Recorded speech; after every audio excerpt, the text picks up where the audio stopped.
Bonjour à tout le monde et merci de nous rejoindre pour ce webinaire sur tabac et périnatalité. Donc, avant de commencer, vous rappelez très rapidement les modalités de ce webinaire. Donc, les micros et les caméras sont désactivés par défaut. Si vous voulez poser des questions à nos intervenants, vous pouvez le faire en passant par l'onglet questions-réponses de Zoom et on y répondra par contre en fin de présentation. Donc, on aura le temps d'échanger là-dessus.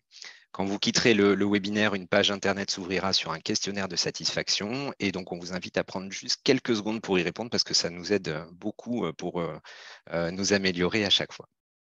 Et puis, comme d'habitude, le webinaire sera disponible en replay avec le support de présentation et les ressources dans quelques jours sur notre site Internet et sur la chaîne YouTube du réseau de périnatalité Occitanie.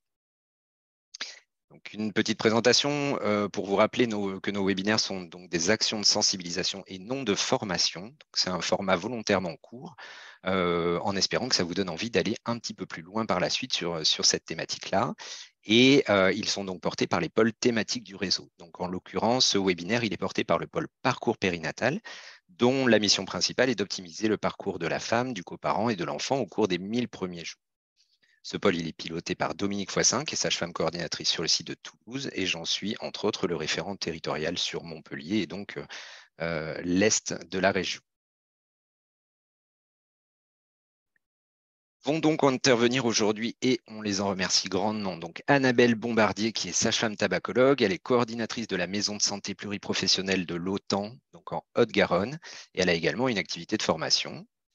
Corinne Chanal, qui est sage-femme, qui a de multiples casquettes, dont celle de référente vulnérabilité addiction au RPO et qui travaille également au sein du CHU de Montpellier depuis maintenant 30 ans et sur la coordination des parcours complexes en addiction et pathologie psychiatrique.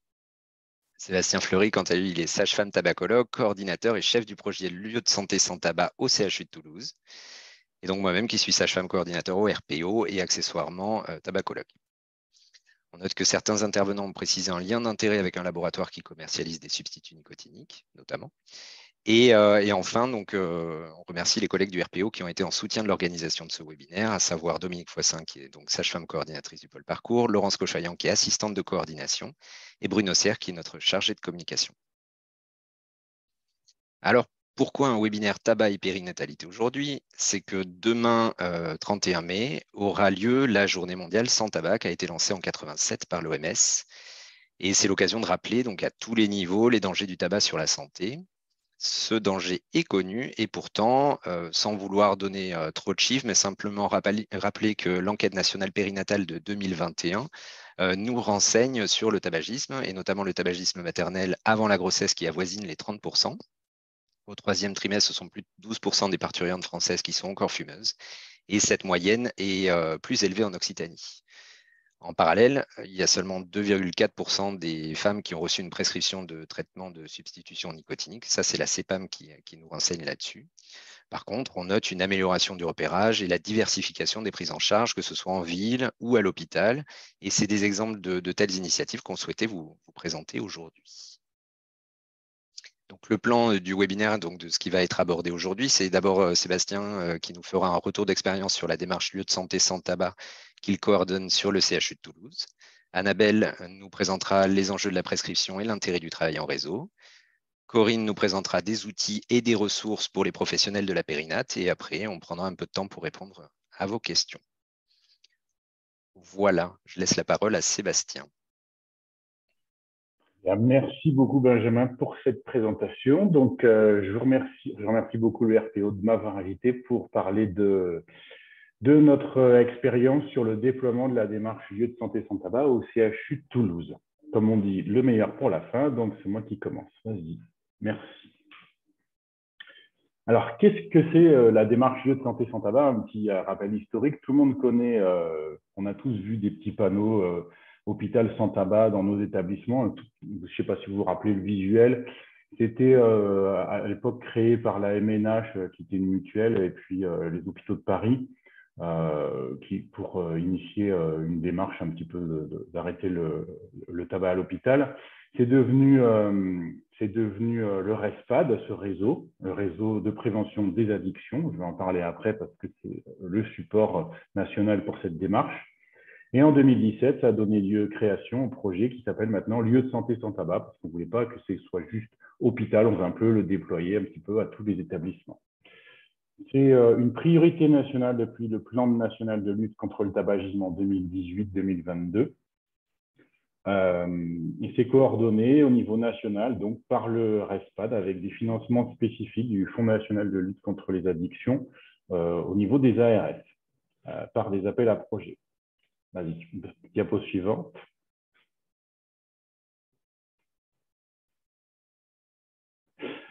Donc, les objectifs de la stratégie lieu de santé sans tabac, c'est très ambitieux. C'est d'impliquer 100% des établissements qu'ils considèrent que le gouvernement considère comme prioritaires, c'est-à-dire ceux qui ont un pôle mère-enfant, puisque les femmes enceintes sont une population prioritaire, ainsi que les établissements qui sont autorisés à traiter le cancer. Comme vous le savez, il n'y a que 2 situations où le sevrage tabagique est urgent, c'est quand on est enceinte et quand on a un cancer.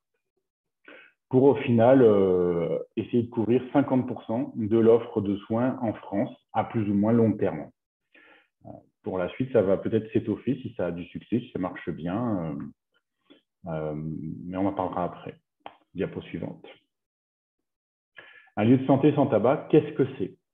C'est tout simplement un établissement de santé au sein duquel on s'abstient de fumer. S'abstenir de fumer, ce n'est pas fumer devant, et c'est stricto sensu le respect de la législation. Mais ça ne s'arrête pas là, parce que si ça s'arrêtait là, il suffirait juste de placarder des panneaux partout, enlever les cendriers, et puis on a terminé. Ce n'est pas du tout ça. C'est plutôt une démarche sur le long terme pour conduire un changement bénéfique pour améliorer la qualité de vie au travail des soignants et la qualité d'accueil des patients. En fait, c'est un établissement qui met en place une politique active de prévention et de prise en charge du tabagisme à destination de tous les gens qui fréquentent l'établissement, que ce soit le personnel, les patients, les visiteurs et le grand public. Diapo suivante. J'adore dire ça. La stratégie lieu de santé sans tabac, en fait, au final, c'est un ensemble d'initiatives qui sont toutes articulées les unes entre les autres. Il y a des initiatives qui doivent être politiques au niveau de la direction, administrative et médicale. Donc, ça concerne tous les acteurs du CHU. C'est un projet qui est réellement collectif, soutenu, débattu et planifié au sein d'un comité de pilotage. C'est-à-dire que tous les acteurs de toutes les strates du CHU doivent être présents au sein du COPIL et il ne faut pas que ce soit uniquement des décisions verticales qui soient imposées par les soignants et aux usagers. Il faut que ce soit quelque chose de choisi pour que ça puisse être soutenu. Tout ça pour tendre à la disparition du tabagisme au sein de l'établissement en intérieur comme en extérieur. Enfin, en intérieur, on espère déjà que c'est le cas, et en extérieur, c'est un petit peu plus compliqué. Voilà. Diapo suivante. Comment on devient lieu de santé sans tabac? Vous voyez sur la roue qui est là, il y a tout un processus. D'abord, on réalise un audit et un état des lieux, c'est un audit d'auto-certification. Après, on structure un copier lieu de santé sans tabac pour nommer un référent qui est votre serviteur, pour par la suite communiquer auprès des publics cibles. C'est un très très gros travail de communication qu'il faut commencer bien en amont de la politique pour prévenir les gens. Attention, on va rentrer dans une politique lieu de santé sans tabac, bientôt vous ne pourrez plus fumer, mais voilà ce qui va se passer de bénéfique pour vous, voilà ce que vous allez gagner et voilà comment on va travailler. La communication, elle sert à mettre en place une offre de formation et de sensibilisation pour qu'il y ait de plus en plus de personnes qui viennent se former, parce que les gens ne sont pas assez formés en tabacologie, ils se sentent démunis, pour permettre à l'hôpital, au lieu de santé sans tabac, de systématiser le repérage et la prise en charge des fumeurs. C'est-à-dire qu'on ne pourra pas poser un orteil dans l'hôpital sans qu'on vous ait posé la question, est-ce que vous fumez, est-ce que vous avez envie d'arrêter? Et vous proposer une solution. Voilà. Le processus aussi, c'est sur le long terme, ce n'est pas juste une fois qu'on le fait, on l'évalue et on valorise la démarche pour l'externaliser et puis en faire profiter un petit peu toute la communauté. Voilà, diapo suivante. Alors, les éléments clés de la stratégie, il faut qu'il y ait des soutiens institutionnels. Ça, je ne vous apprends rien. Il faut que ce soit soutenu par l'ARS, par la DGS, Vous pouvez aussi vous appuyer sur des missions d'appui local, sur les syndicats, sur le CHSCT, sur la médecine du travail. L'ARS, c'est elle qui donne l'argent pour le faire, hein, des appels à projets, donc on doit lui rendre des comptes après. Il faut que la direction soit très impliquée. Si vous faites ça tout seul dans votre coin et que la direction n'est pas au courant ou qu'ils ne sont pas inclus dans la démarche, vous foncez droit dans le mur parce que il faut que vraiment la direction soit très impliquée dans le projet. Et pour l'impliquer, on a des leviers.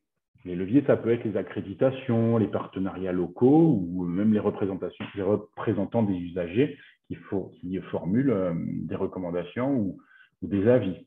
L'accréditation, ça permet par exemple, oui, pour l'accréditation, par exemple, la signalétique sur l'interdiction de fumer n'est pas assez respectée. Est-ce qu'on ne pourrait pas en profiter aussi pour établir une politique lieu de santé sans tabac? Il faut qu'il y ait des personnels engagés et motivés, évidemment. Et puis, on a plein d'outils qui sont à disposition sur le site du RESPAD. Diapo suivante. L'audit lieu de santé sans tabac dont je vous parlais au début, donc c'est un audit d'auto-évaluation, c'est 141 questions qui ne sont pas tirées au hasard, qui n'ont pas été inventées au hasard, c'est issu de l'audit international du GNTH, Global Network Tobacco Free Healthcare Services, pour réaliser vraiment l'état des lieux de la politique à l'instant T. Idéalement, il faut le faire tous les ans pour voir si on s'améliore. Et ça permet de voir sur quoi il faut s'améliorer, sur qu'est-ce qu'on a déjà de bien et qu'est-ce qu'on a de pas très bien, sur quoi est-ce qu'on peut baser nos actions prioritaires et surtout mesurer la progression de l'établissement au cours du temps. Diapo suivante. L'audit, il est rempli directement sur le site du RESPAD. Alors, c'était un PDF interactif, maintenant c'est directement sur le site. Et puis, c'est juste un algorithme qui vous permet de restituer un score. Idéalement, on le fait une fois par an. Et puis, tous les 2 ans, le RESPAD, lui, il organise une passation, c'est-à-dire qu'il communique les résultats. Diapo suivante. Il est structuré, cet audit, sur 8 normes. Donc, vous voyez, c'est quand même assez étoffé. La première des normes, la plus importante, c'est la gouvernance et l'engagement. Il faut que dans l'audit, on pose par exemple comme question, est-ce qu'il y a des membres de la direction dans le comité de pilotage? Est-ce que le règlement intérieur stipule qu'on n'a pas le droit de fumer? Est-ce que le règlement intérieur stipule qu'on n'a pas le droit de vendre du tabac? Le numéro 2, c'est la communication auprès des personnels, auprès des soignants, auprès du public. Est-ce qu'il y a une signalétique adaptée? Est-ce que l'interdiction elle est bien signalée partout? Et puis le numéro 3, c'est la formation initiale et continue. Il faut vraiment penser à former les gens. Les formations, elles sont dispensées par le RESPAD, financées par l'appel à projet. Ça va être des formations de formateurs, de gens qui vont s'engager à créer au sein de leur établissement, de leur service, des ateliers de sensibilisation et de formation au repérage précoce, à l'intervention brève, pour qu'il y ait une politique de prise en charge qui soit fluide pour tout le personnel. Identification, diagnostic et soutien, il faut qu'on ait une offre adaptée de soutien au sevrage tabagique, que ce soit en médecine du travail ou pour les patients. L'environnement sans tabac, c'est l'aménagement des espaces extérieurs pour qu'on enlève cette haie de fumeurs devant les établissements de santé où on ne peut pas rentrer à l'hôpital sans prendre une grande inspiration pour ne pas être lieu de tabagisme passif. Lieu de travail sain, c'est aller encore plus loin. Un lieu de travail sain, c'est par exemple un hôpital qui va favoriser le déplacement à vélo, où vous aurez une prime parce que vous venez à vélo. Et tout ça, c'est des engagements de la DRH et c'est quelque chose qu'on peut imaginer et qu'on peut financer par l'appel à projet aussi. L'engagement dans la communauté, ça va être rayonner. C'est-à-dire aider les établissements extérieurs qui veulent entrer dans la démarche, faire profiter de notre expérience et faire un petit peu comme je fais là, de la promotion de la démarche. Et surveillance et évaluation, ça va être tous les ans, on va le refaire. Donc, vous voyez que pour être bronze, il faut 27 points. C'est pas très difficile à obtenir sur 141. Déjà que rien qu'adhérer au RESPAD, ça fait 10 points. Vous avez vu. Nous, on a eu 70 sur 140. On est bronze. Et on espère être silver, argent, avec tout ce qu'on aura mis en place cette année pour janvier 2024. Diapo suivante. des outils disponibles pour le lieu de santé sans tabac spécifiques. Il y a aussi au niveau de l'évaluation, en plus de l'audit, l'enquête tabagisme en blouse blanche qui permet d'avoir un état des lieux du ressenti des personnels et des soignants et aussi des visiteurs et des patients sur le fait que les soignants fument devant l'hôpital. Est-ce que pour vous, ça implique que pour vous, vous trouvez ça sérieux? Est-ce que vous pensez que tout le monde devrait prendre en charge le tabagisme? Est-ce que vous pensez que c'est seulement les médecins qui doivent en parler? L'écologue, j'en parle pas s'il n'y en a pas en ce moment. Au niveau des supports, sur le site, il y a plein de guides, des livrets patients, des outils d'aide au déploiement. Au niveau de la communication, aussi des affiches, des flyers, et on peut aussi en créer nous-mêmes avec la communication interne, ce qui est très important et très valorisant pour la démarche. La signature de la charte aussi, c'est très important. La signature de la charte, ça veut dire signer son engagement. Ça ne veut pas dire je suis lieu de santé sans tabac, ça veut dire je m'engage à devenir lieu de santé sans tabac. Nous, on l'a signé au CHU le 19 avril. On était le premier établissement d'Occitanie à la signer, en présence du directeur départemental de l'ARS, du DRESPAD et du directeur de l'hôpital et de moi-même. Et puis les formations. Le RESPAD propose des formations relais, de formateurs relais dont j'ai parlé tout à l'heure, et aussi des formations typiques du RPIB en une journée. Voilà. Diapo suivante. Donc, vous voyez, sur le site du RESPAD, il y a tous ces supports-là qui sont disponibles gratuitement, que vous soyez adhérent ou pas. C'est en libre service. Et moi, je vous invite à aller y faire un tour parce que c'est une mine d'informations. C'est une mine de trésors en tabacologie, même pour si vous n'avez pas de formation en tabacologie. Je pense par exemple au guide que vous voyez en bas à gauche, prévention du tabagisme et accompagnement au sevrage chez la femme. Vous pouvez le télécharger en PDF. C'est un petit livret où dedans, vous avez tout ce qu'il faut savoir sur la prévention du tabagisme et l'accompagnement des femmes enceintes ou pas. C'est vraiment la Bible à avoir sur soi pour pouvoir prendre en charge les femmes enceintes fumeuses. Donc, il y a des outils aussi pour les établissements avec des affiches qui sont très, très bien faites, notamment sur le vapotage aussi, parce que le vapotage, ça permet d'arrêter de fumer si c'est bien utilisé. D'ailleurs, chez nous, au niveau du règlement intérieur, on a décidé d'autoriser le vapotage en extérieur au sein du CHU de Toulouse. Voilà pour la petite info. Diapo suivante. La communication sur lieu de santé sans tabac, elle peut être faite par tous ces outils-là. Vous avez aussi sur le site du RESPAD. Alors, si votre établissement est adhérent au RESPAD, en plus, vous pouvez les commander gratuitement. Il y a plein d'autocollants. Il y a le guide hôpital, il y a le guide mobiliser les lieux de santé, le guide de l'intervenant en repérage précoce. Il y a des autocollants que vous voyez en bas, là, votre lieu de santé sans tabac vous remercie de ne pas fumer, qui sont très jolis. Si, c'est joli. Et vous pouvez les coller aux entrées de vos établissements. Voilà, je pense que c'est terminé. Sauf s'il y a une diapo que j'ai oubliée. Ben non, vous voyez, je suis très au point sur mon diaporama. Merci à tous. Parfait, merci beaucoup Sébastien. Et on va passer la parole maintenant à Annabelle pour les enjeux de la prescription et le travail en réseau. Merci. Alors, je prends la suite sur les enjeux et on va se concentrer vraiment, se centrer sur la femme enceinte et voir quelle place le soignant peut avoir dans cet accompagnement et ce changement de conduite. Alors, on va déjà se poser la question du contexte. Est-ce que cette patiente, elle est dans une mobilisation de ses compétences personnelles? Est-ce qu'elle a déjà arrêté sa consommation au début de grossesse? Si c'est le cas, on va avoir une attention particulière au postpartum, peut-être se noter un petit mot dans le dossier, de façon à être soutenant, puisqu'il y a 80% de reconsommation en postpartum. Et on sait que ce sera une petite période de fragilité pour la reconsommation. Donc, on va peut-être l'aider à construire sa projection à l'arrêt. Certaines patientes se projettent en se disant que dès qu'elles seront enceintes, elles arrêteront leur consommation. Mais une fois la grossesse terminée, le pacte avec leur cerveau ne tient plus et la reconsommation a lieu un petit peu plus facilement. Donc là, en tant que soignant, on peut être vigilant à cette période du postpartum.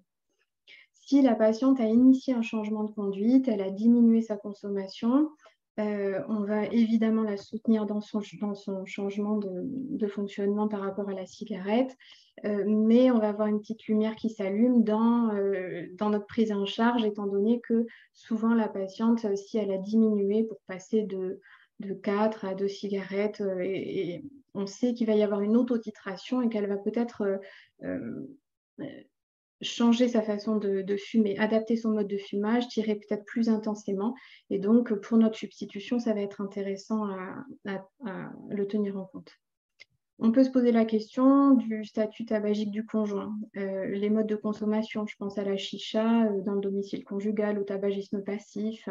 Est-ce qu'éventuellement il y a un projet d'arrêt conjoint qui va potentialiser leur chance d'arrêt à tous les deux et puis maintenir le sevrage un petit peu plus longtemps dans le temps? On se posera la question des co-consommations. Est-ce qu'il y a une consommation d'alcool associée, une consommation de cannabis, éventuellement d'autres consommations qui vont nous aiguiller sur le profil de notre patiente et des besoins dont elle va avoir besoin sur le soutien.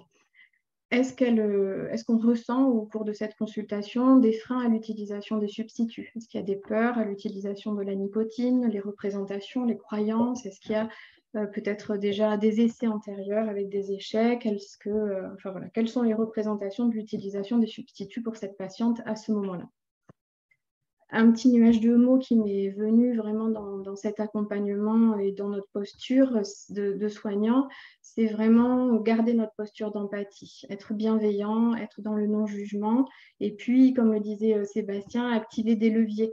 Donc, on va avoir des outils d'aide, donc le conseil minimal, l'entretien motivationnel, les supports qu'on peut distribuer, etc., tout en lui donnant le sentiment qu'elle est libre de son choix dans l'accompagnement, etc. On va essayer de mobiliser leurs compétences personnelles et surtout peut-être leur demander l'autorisation pour donner des informations. Parfois, on a envie de délivrer des informations un peu vite, un peu fort, et on va peut-être mobiliser, nous, nos ressources de professionnels pour leur donner des informations qui vont dans le bénéfice positif à la patiente. Donc voilà, tous les sujets qui vont traiter des complications liées au tabagisme ne sont pas des leviers qui activent facilement le changement de conduite. Donc essayez vraiment, peut-être on verra l'outil de Sébastien avec le tuto tour de la grossesse, voilà, qui est une image visuelle qui montre les bénéfices à l'arrêt. Et puis en tant que soignant, se souvenir que quand on essaie de convaincre, souvent, chez le patient, on renforce la résistance. Je peux passer à la diapo suivante.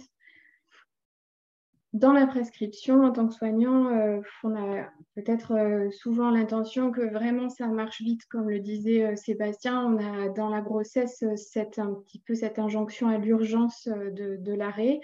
Peut-être se libérer de cet enjeu de réussite, se donner les moyens d'y arriver, de les soutenir, de les accompagner, d'être formés, de se rendre disponible. Si on sait que cette patiente continue sa consommation en début de grossesse, la grossesse étant un moment propice et facilitant pour l'arrêt de la consommation, on peut considérer que cette patiente a une dépendance modérée à forte, même si à ce jour, elle n'est qu'à seulement 2 cigarettes par jour et qu'elle a pu réduire sa consommation. Donc, on va pouvoir l'accompagner peut-être avec justement la prescription de substituts.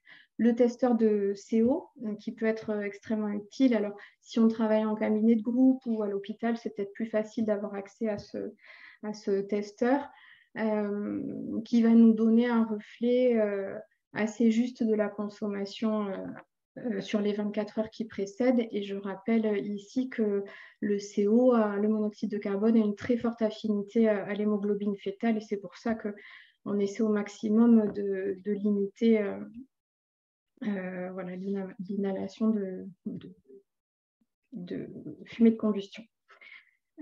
Donc, toujours se poser la question de la consommation antérieure parce que c'est sur celle-ci qu'on va se baser pour la substitution. Et puis, peut-être, bon, ça, j'engage ma façon de fonctionner avec les patientes, mais ne pas hésiter à proposer une prescription systématique dans les situations voilà, de retard de croissance intra-utérin, d'hospitalisation, de séjour à la maternité.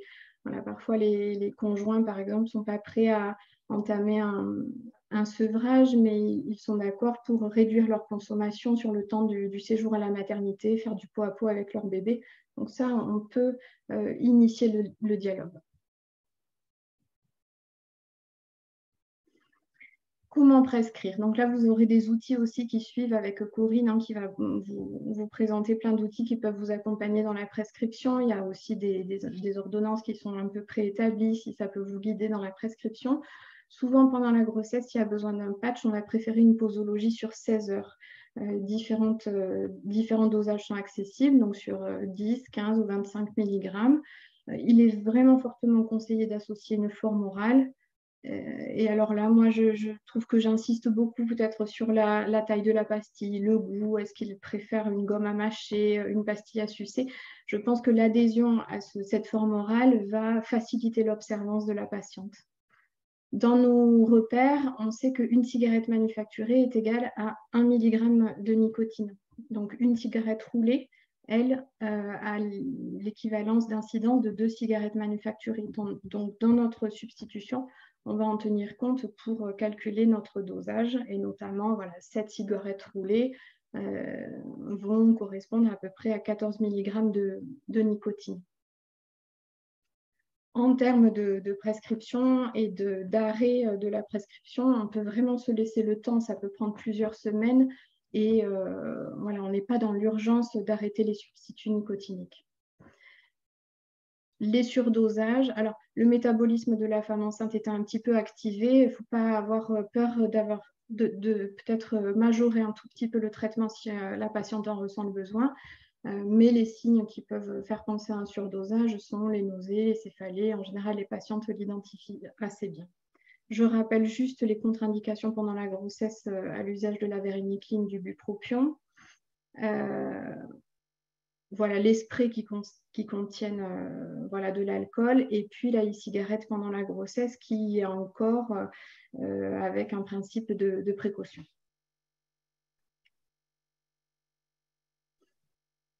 Au niveau de ce qu'on peut mettre en place, que ce soit en structure hospitalière ou dans un exercice libéral, c'est peut-être maintenant qu'on y a accès, essayer de travailler en réseau avec un exercice coordonné, quelle que soit sa forme. Donc, ça veut dire peut-être réussir à faire un lien entre le suivi de l'hôpital qui a été initié ou le suivi en libéral qui a été mis en place, et ça permettra aux professionnels de santé de mieux prendre en charge et de rendre plus efficace l'accompagnement. Et ça permet de potentialiser tout le soutien qu'on peut offrir aux patientes. Donc peut-être là c'est ma casquette de coordinatrice, mais se baser sur nos outils de communication, peut-être communiquer avec l'hôpital, avec SPICO, avoir un dossier médical partagé sur lequel on aura la prescription détaillée, où on pourra peut-être noter le taux de monoxyde de carbone, peut-être mettre un petit mot sur l'état de confort de la patiente au cours de ce changement de conduite. Ça c'est ma pratique, mais on peut mettre une petite fenêtre pop-up qui s'ouvre dans notre dossier, par exemple, pour se souvenir qu'il faudra questionner la patiente en postpartum sur son état de confort. Et puis, comme le disait Sébastien, accéder à des formations, soit sur les réseaux, soit en intra, soit peut-être en libéral sur les CPTS qui parfois offrent des formations dans le cadre du mois sans tabac, etc. Et peut-être personnellement sur son propre territoire d'exercice, se constituer un petit réseau avec des personnes ressources, soit au sein des maternités qui ont des consultations dédiées, soit dans les XAPA, les microstructures, tabacologues, addictologues, en sachant que les femmes généralement ont quand même des difficultés de mobilisation et plus le lieu de consultation est loin, plus c'est difficile d'y avoir accès. Donc l'idée, c'est vraiment de travailler sur un territoire de proximité de façon à faciliter l'accès aux soins. Voilà, merci pour votre attention. Merci beaucoup Annabelle. Et maintenant, je vais laisser la parole à Corinne pour présenter quelques outils pour les professionnels. Merci Corinne. Merci Benjamin de m'avoir invité à parler à ce webinaire, même si moi je ne suis pas spécialisée en tabac, mais plutôt sur les autres problématiques addictives. Donc la plupart de mes patientes, si ce n'est pas toutes, fument. Donc forcément, on est en co-intervention. Moi, je vais vous présenter juste quelques petits outils Et suite à ce que vient de dire Annabelle Bombardier, dans le réseau qu'on va essayer de trouver autour de soi, on peut aussi avoir des appuis comme soutien psychologique, comme quelqu'un qui puisse par exemple faire de l'acupuncture pour essayer de réduire le stress. On va travailler sur qu'est-ce que ça apporte le tabac, qu'est-ce que ça apporte les autres addictions. Ça, c'est aussi l'expérience des autres addictions qui ont des fonctions, toutes les addictions ont des fonctions, et on va essayer de travailler dessus avec notre entourage professionnel. Ensuite, je vous ai mis quelques outils qui sont accessibles pour les professionnels en national, et puis après quelques-uns en régional, et puis pour finir en local, parce que là, on est dans notre bureau, à ma collègue et moi, au CHU, et vous voyez qu'on a des affiches aussi derrière moi, et des outils. Benjamin, tu passes, s'il te plaît. Voilà, alors les dernières recommandations nationales, donc ça date de 2020. 2020, le Collège des gynéco-obstétriciens et la Société française de tabacologie ont fait un travail d'actualisation des recommandations. Il n'y en avait pas eu, donc depuis 2004. C'était 2004. Mais bon, je vous avoue qu'elles sont téléchargeables, mais on n'a pas beaucoup d'évolution et pas beaucoup d'ouverture différente entre 2004 et 2020 en termes de conduite à tenir. Notamment, on est toujours bloqué sur la e-cigarette en France.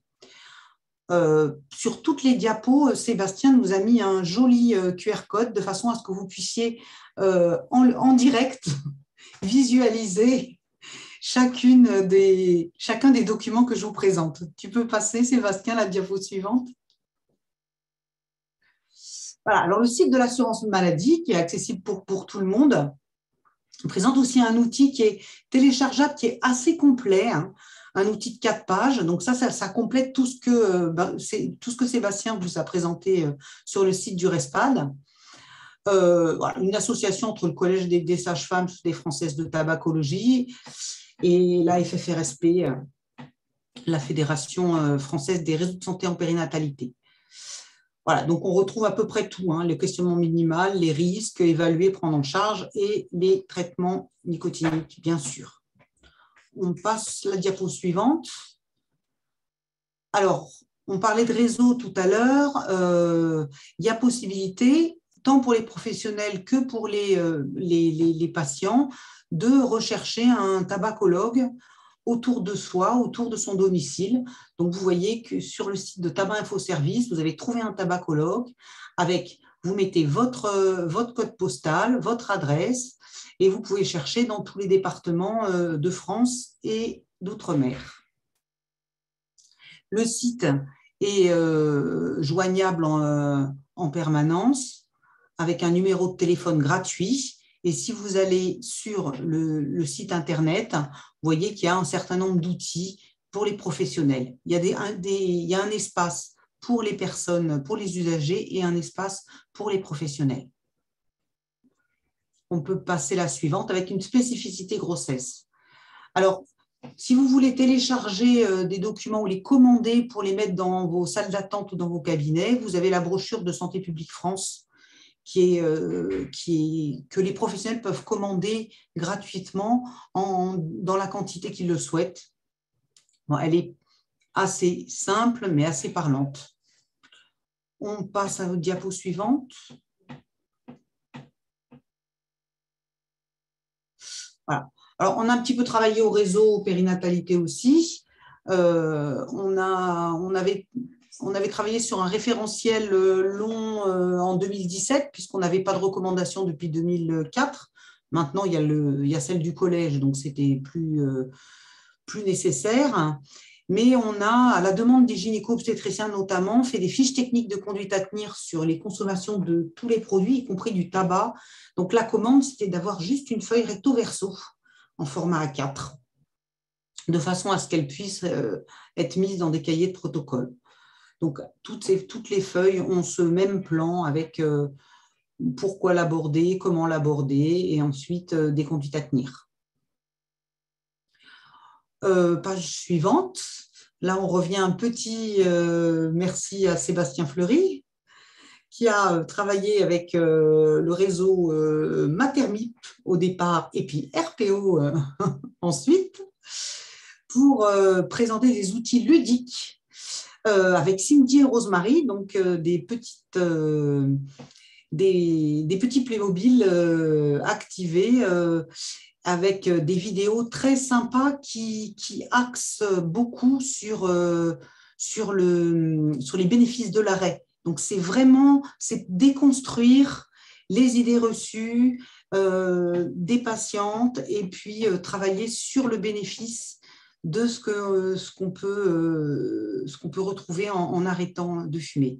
Donc, il y a cette affiche que je trouve très positive aussi, arrêter de fumer pendant la grossesse, c'est que du bonheur. D'ailleurs, il y en a une derrière qui est affichée.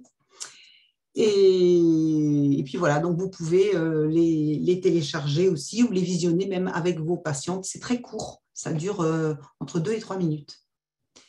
Suivant. Alors, on a beaucoup travaillé les 3 années passées avec l'association Addiction France sur toute l'Occitanie parce qu'il y a eu on a fait partie d'un copil autour de l'accompagnement des professionnels de périnatalité dans l'aide à l'arrêt tabac. Et il y a eu des formations sur 8 départements différents avec des binômes sages-femmes et professionnels du champ de la dictologie. Donc, Annabelle a participé à ces formations.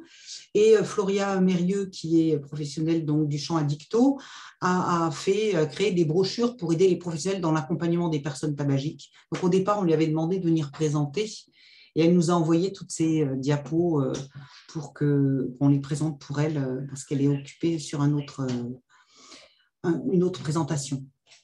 Voilà, donc il y a des brochures qui sont complètement téléchargeables et elle nous a autorisé à les mettre en ligne sur le site du réseau périnatal. Donc, il y a parler du tabac, des conseils, c'est beaucoup de conseils pour aborder le sujet. Passe Sébastien, on va juste les visualiser, ces fiches. Non, on ne va pas les...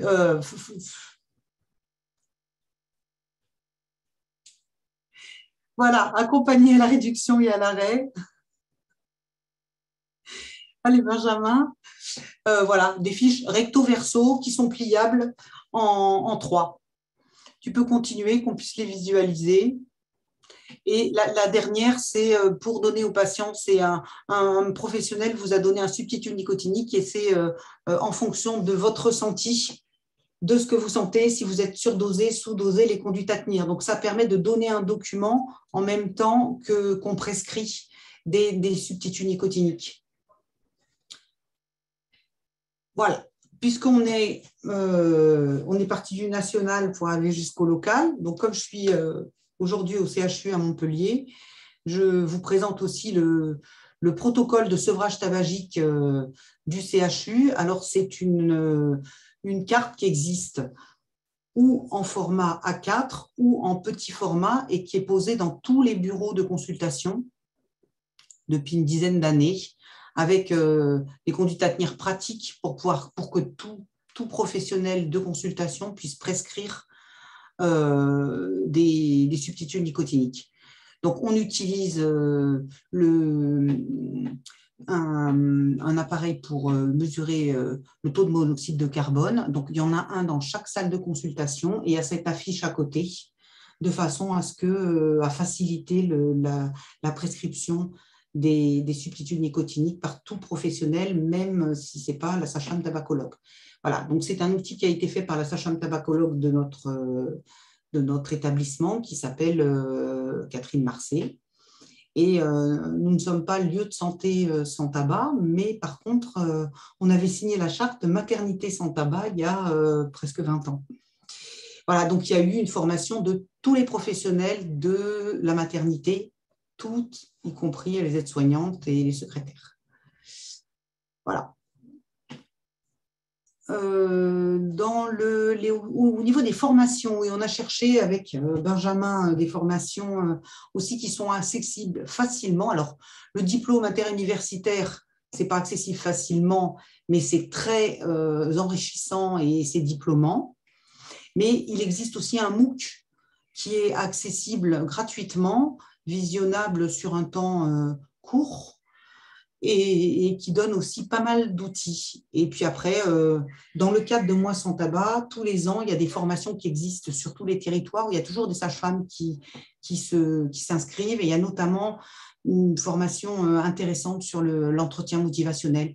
Maintenant, il y a entretien motivationnel initiation et entretien motivationnel perfectionnement. C'est 2 fois une journée. On passe. Donc on passe à vous et à vos questions. Je repasse la main donc à Benjamin Coppel pour qu'il lise les questions s'il y en a. Super, merci Corinne. Donc, pour revenir sur tous les outils qui ont été présentés, c'était difficile d'être exhaustif sur tout ce qui existe, mais voilà, c'est une petite sélection et vous retrouverez toutes ces ressources sur la page du site internet du réseau. Quand le webinaire sera en replay, on listera bien toutes les ressources pour que vous puissiez y avoir facilement accès sans avoir à rebalayer tout le document. Alors, n'hésitez pas sur les questions. Peut-être, il y en a une. Alors, je ne sais pas si tout le monde y a accès, donc je vais peut-être la relire. C'est une question qui avait été posée à Sébastien sur la constitution du COPIL, lieu de santé sans tabac, et à quel rythme de réunion, de travail, et quelle durée, combien de personnes. Si Sébastien, tu veux juste peut-être reprendre ta réponse au cas où tout le monde ne puisse pas l'avoir. Oui, oui. Alors, quand vous initiez la démarche lieu de santé sans tabac, ou même avant, juste pour vous renseigner, vous pouvez télécharger ce guide-là, qui est le guide lieu de santé sans tabac, où dedans, vous avez tout ce qu'il y a à savoir sur la stratégie, la réglementation, l'organisation du parcours de soins, la formation des personnels. Et en annexe, il y a plein de documents super bien foutus. Et donc, vous avez dedans le rôle et la composition du comité de pilotage, dans lequel on s'est beaucoup inspiré pour créer notre premier COPIL. Donc, idéalement, il y a une quinzaine de membres. Il doit y avoir un directeur, un représentant de la direction, qui est président du COPIL. Juste après, le chef de projet lieu de santé sans tabac. Et c'est très important d'avoir un chef de projet. Il y a des établissements qui se sont lancés dans la démarche sans avoir de chef de projet. C'est très, très difficile de l'avoir au niveau du RESPAD de communiquer. On a aussi des représentants des personnels médicaux, paramédicaux, du personnel administratif, personnel technique, des représentants de la sécurité, de la médecine du travail, du CHSCT, des représentants des équipes d'addictologie, de l'ELSA, de l'équipe de liaison, de la communication aussi, représentants de la formation, représentants de la qualité, des instituts de formation qui sont adossés aussi au CHU. Et puis pour nous, au CHU, on a des représentants de chaque direction de site et de pôle. Parce qu'on a 7 sites différents et tout le CHU est impliqué. Voilà. Et au niveau de la fréquence, le premier il doit être fait assez rapidement. Et puis, on décide collégialement d'en faire 4 par an. Donc, c'est quand même bien. Et à chaque fois, ça dure 1 heure ou 2, quoi, maximum. On peut le faire en visio et voilà. Donc là, pour l'instant, on en a fait 2, un en février et un en mai. Et le prochain, ça sera en septembre pour préparer le mois sans tabac. Parce que quand on est lieu de santé sans tabac, on est partenaire du mois sans tabac. Et cette année, on était présent à l'ARS avec l'IREPS Occitanie pour la préparation du mois sans tabac 2023. Voilà. Est-ce que j'ai répondu à la question? J'ai un peu divergé. Merci beaucoup, c'est parfait. Une deuxième question, est-ce qu'on peut utiliser le protocole du CHU de Montpellier en cabinet de ville pour initier l'accompagnement du sevrage? Corinne, est-ce que ces documents sont ouverts à l'extérieur? Oui, enfin, il n'y a pas de… Oui, bien sûr. Après, est-ce il va être téléchargeable ou pas? Là, on est en train de faire un nouveau format avec le service communication de l'hôpital. Donc, on va avoir une nouvelle mise en page. Mais le contenu est tout à fait adaptable parce que c'est assez c'est simple. Juste un petit mot sur ce protocole, si je peux me permettre. J'ai vu qu'il commençait par la mesure du CO, monoxyde de carbone. Alors, je sais qu'il y a beaucoup d'établissements qui ne l'ont toujours pas fait parce que pendant le Covid, ce n'était pas recommandé. La SFT n'a toujours pas communiqué sur ce fait-là, elle ne le recommande toujours pas, donc il y a toujours plein de tabacologues qui ne l'utilisent pas, notamment à l'arrêt, à l'hôpital à Rangueil, elle ne l'utilise pas. Moi, personnellement, je l'utilise pour les femmes enceintes parce que c'est motivationnel et c'est très bien. Je pense que si on fait ça dans des bonnes conditions, ça va. Mais il faudrait peut-être aussi l'adapter aussi aux consommations et pas seulement aux tests, aux chiffres qu'on a du monoxyde de carbone. Je ne sais pas si on le voit bien sur le protocole ou si c'est marqué sur le protocole, mais par exemple, on peut dire 1 mg de substitut nicotinique pour une cigarette manufacturée. Ça peut marcher aussi. C'est mon avis. Voilà. Merci pour ces précisions. Ouais, vas-y, Corinne. Je disais, c'est comme ça que ça a été adapté pendant le Covid. C'est une cigarette égale 1 point de CO. Et on l'a adapté dans les services d'hospitalisation aussi de cette façon-là. Là, on va redémarrer le CO, mais seulement maintenant. D'ailleurs, une question en lien, là, en quoi les cigarettes roulées exposent davantage la femme enceinte? En tout cas, ce n'est pas la femme enceinte, mais en quoi ça expose davantage? Annabelle ou Sébastien, si vous voulez. En fait, on a remarqué que les gens qui fumaient des cigarettes roulées, ils avaient un taux d'intoxication qui était plus élevé. Ils avaient, par exemple, si tu fumes 5 cigarettes roulées, tu as un CO à 10 qui correspond à 10 cigarettes manufacturées. Et c'est principalement lié au fait que les roulées, on n'arrête pas de les allumer tout le temps et c'est le fait de les rallumer à chaque fois qui provoque une plus grosse intoxication.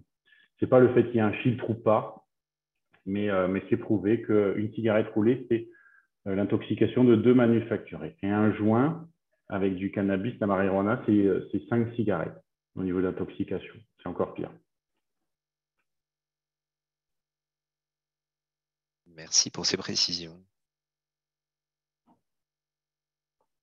Le cigarillo aussi, c'est encore pire. Tout est pire. J'avais une question à poser à Sébastien. Qu'est-ce que ça rapporte aux établissements d'être lieu de santé sans tabac? Et est-ce qu'il y a une bonification en fonction de la couleur? Si on est bronze, si on est argent Si on est une bonification, c'est-à-dire qu'est-ce que ça rapporte? Au niveau financier, déjà, il y a l'argent de l'appel à projet, il y a toute la mise en place de ces mesures-là. Et puis, c'est prouvé par toutes les études que moins vous avez de gens qui fument dans votre entreprise et moins il vous coûte cher. Il y a notamment une étude américaine qui a montré que, par exemple, ils ont évalué le coût d'un fumeur à 6 000 $ par an par rapport à un non-fumeur. Ce n'est pas seulement lié aux arrêts maladie, mais c'est aussi lié au fait qu'il fait plus de pauses ou il a plus de soucis de santé, c'est sûr. Mais déjà, tout ça, c'est coût efficace de toute façon. Voilà. Et ça rapporte aussi au niveau de l'image de marque de l'hôpital, de l'image de l'établissement. Le marquer qu'on est lieu de santé sans tabac, c'est très, très bénéfique sur l'image de l'hôpital vis-à-vis des utilisateurs et des usagers. Ça a été montré dans tous les questionnaires. Et puis, ça rapporte une meilleure qualité de vie au travail parce qu'il ne faut pas oublier que on va peut-être s'accrocher avec les soignants qui fument, mais il y a quand même 75% de soignants qui ne fument pas et qui ne disent rien et qui, eux aussi, trouvent que ce n'est pas normal de se faire exposer par le tabagisme passif de ses collègues sur le balcon pendant qu'ils sont en train de manger dans la salle de repos ou devant l'établissement quand ils viennent travailler. Il y a d'autres questions, je m'arrête là. Dans la mise en place de la démarche, Sébastien, est-ce qu'il y a des freins ou au contraire des leviers assez marquants pour cette mise en place auprès des professionnels notamment? Est-ce que tu as identifié des choses qui ont permis de faciliter sa mise en place ou au contraire d'autres qui ont freiné sa mise en place? Alors, je ne pourrais pas y répondre tout de suite parce qu'on ne les a pas encore mises en place pour les soignants. Ouais. C'est en cours puisque le professionnel vacataire qui doit venir est en cours de recrutement. On a des infirmières tabacologues qui veulent s'impliquer dans cette démarche-là et qui vont proposer des consultations à la médecine du travail. Donc, le frein principal à l'heure actuelle, c'est le recrutement. Voilà. Les facilitateurs, pour l'instant, je ne saurais pas quoi vous dire. J'ai eu quand même un bon accueil au niveau du personnel, au niveau des syndicats. Ils ont été très enthousiastes là-dessus. Et voilà, je pense que c'est des bons leviers, tout ça aussi. Annabelle, ouais, c'est ce que j'allais dire. Elle ne sait pas mettre son micro, donc elle tape.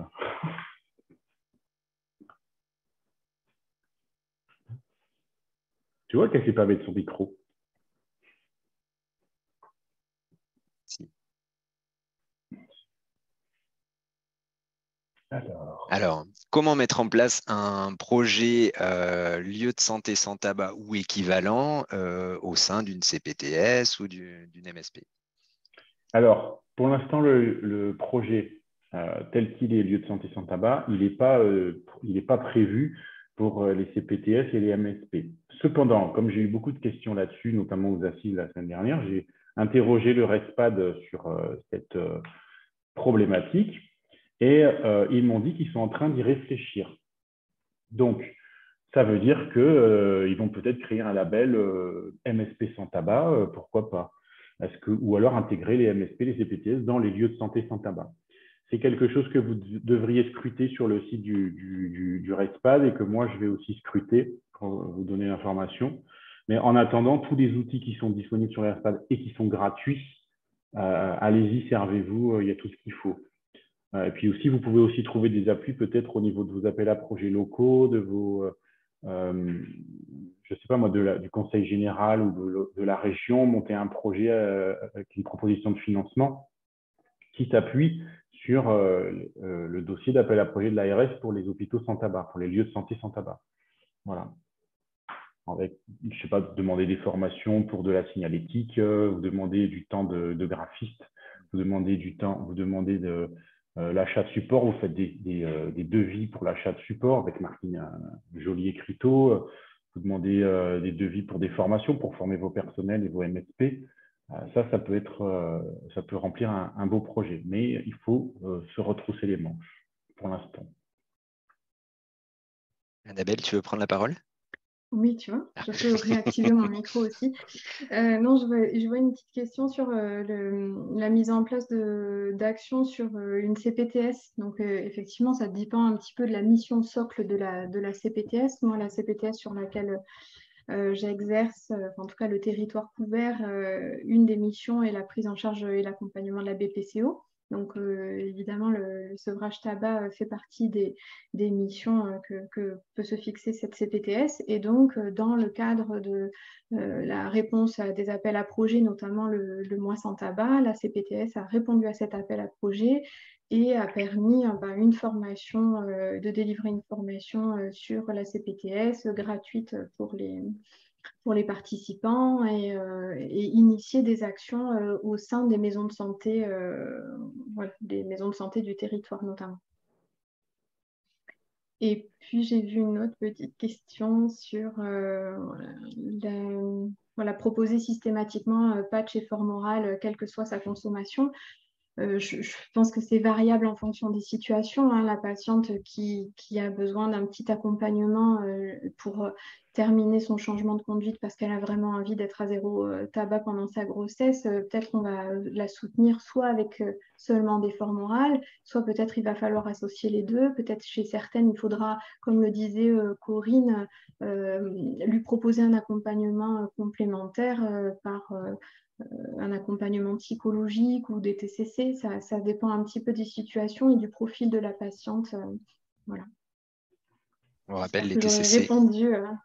TCC, c'est les thérapies cognitives et comportementales, et c'est voilà. un monde entier qui s'ouvre à vous si vous voulez vous lancer là-dedans. Tant que Annabelle, une question sur Nicorette inhalateur utilisable pendant la grossesse pour les patientes qui n'adhèrent pas au patch ni aux pastilles. Possible ou pas Oui, possible? j'y ai répondu. Ah, d'accord. Oui, a priori, il n'y a pas de contre-indication. À partir du moment où il n'y a que de la nicotine et que c'est inhalé, voilà, il n'y a pas de souci sur l'inhaleur. Attention à ne pas confondre avec le spray. avec le spray où il y a voilà, de l'alcool dans le spray. Donc là, on parle soit du spray buccal, soit de l'inhaleur. Donc le spray buccal, il y a une quantité d'alcool contenue dedans, alors que l'inhaleur n'en a pas. Et l'inhaleur n'est pas remboursé. Oui. Vous avez d'ailleurs sur le site Amélie de la CPM la liste des substituts nicotiniques qui sont pris en charge. Donc, alors, il faut quand même le surveiller de temps en temps parce que ça évolue, ça change assez régulièrement. Donc, n'hésitez pas de temps en temps à aller voir cette liste ou vous l'imprimer de façon à avoir accès aux substituts qui sont actuellement pris en charge. Et sur le site du RESPAD, vous avez des exemples d'ordonnances qui sont très bien faits. Vous avez juste à compléter. Et dedans, il y a écrit comment on utilise un patch, comment on utilise des gommes à mâcher, les comprimés sublinguaux. Donc, allez-y, pillez-le, ce site. Écoutez, c'est parfait. Je crois que je ne vois pas de nouvelles questions. Si jamais, on rebalayera de toute façon ces questions. Mais, Il y a une question sur le tabagisme ultra passif. Ah oui, bien vu. Est-ce que tu veux y répondre? Donc, est-ce qu'avec les soignants et les patients, vous abordez également le tabagisme ultra-passif dans vos sensibilisations? Mais, moi, à mon avis, aborder le tabagisme ultra-passif, je vois pas pourquoi on n'en parlerait pas, mais après, est-ce que c'est la priorité en fonction du patient qu'on a en face de soi? Je ne sais pas. Ça peut être abordé de façon claire, surtout quand vous avez quelqu'un qui fume à l'intérieur, voilà, que vous avez du mal à trouver des motivations. Oui, signaler que c'est très bénéfique d'arrêter de fumer si vous ne voulez pas que vos murs y relarguent des composés cancérigènes pendant des jours et des jours. Après, au-delà de ce qui est dit, peut-être si, que ce soit la patiente ou le conjoint, ont des difficultés à mobiliser des ressources pour être dans un arrêt de la consommation, c'est peut-être entendre qu'à l'heure actuelle, ce n'est pas le moment voilà, de changer de façon de fonctionner avec le tabac, mais en tout cas sur leur consommation, mais on peut peut-être les accompagner sur la prévention. On ne fume pas à l'intérieur de la maison, on ne fume pas à l'intérieur de la voiture. On essaie voilà, on va, pour la patiente qui maintient une consommation de tabac, par exemple, et qui souhaite allaiter, on va peut-être lui donner des conseils pour éviter l'exposition du bébé. En fait, donc, on va respecter le fait que la consommation ne puisse pas s'arrêter là maintenant et leur permettre de maintenir leur consommation en protégeant au maximum les personnes qui les entourent.